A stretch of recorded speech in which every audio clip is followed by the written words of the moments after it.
bit about my thoughts on, or my opinion about TriMet here in the Portland, Oregon area.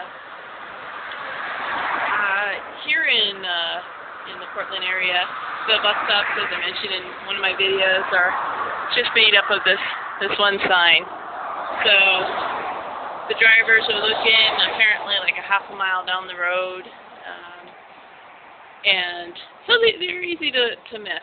So I have been sitting down, because the buses can take on holidays and weekends, it's every 50 minutes, and that's of course give or take it arriving earlier or later.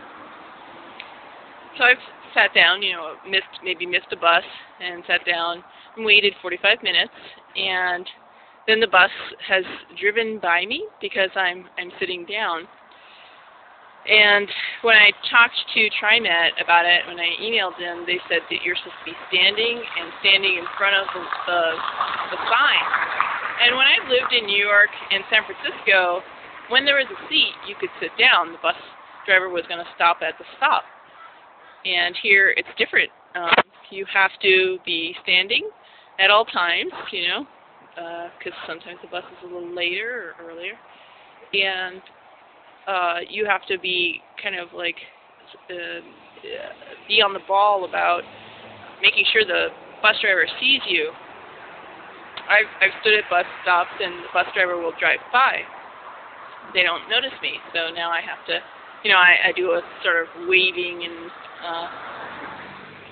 flagging every bus driver down act. And one of the things that may play a part is this is a very, very big car culture.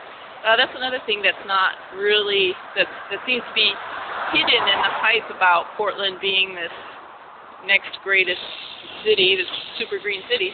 It's a huge car culture.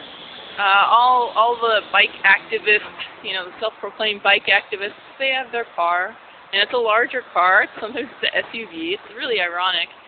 And so these bike activists, when it's too cold, too rainy, or they have a great distance to go, they take their car. And for those of us who are on a limited income and never learned how to drive because we always lived in major cities, we're the ones who are taking public transit great distances. And so there aren't a whole lot of people taking the bus.